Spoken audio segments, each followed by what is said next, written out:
အဲ့ဒီလူကမသိခင်မှာငါ့ကိုနှွေးထွေးစွာပြုံးပြပြီးဒါတွေကငါကြောင့်မဟုတ်ဘူးအရာအားလုံးအဆုံးသတ်ဖို့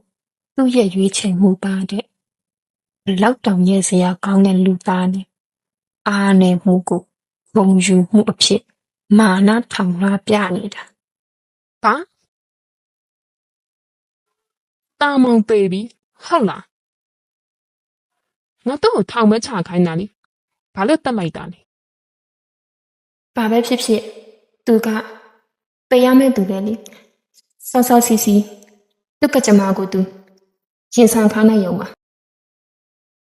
ငါကသူ့ကိုသူ့သမီးပေလာကိုပါမြင်စေချင်တာ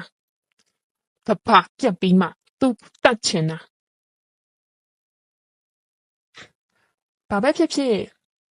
တာမောင်ပေလာမင်းเจ้าဆိုတော့ငါကြည်နဲ့တယ်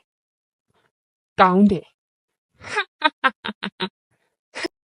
ကျမအမေတောင်းဝင်လို့ဝမ်းသာပါနဲ့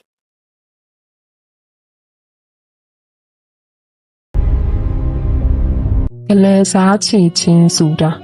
ပောက်ကွဲမှုတစ်ခုမဟုတ်ဘူး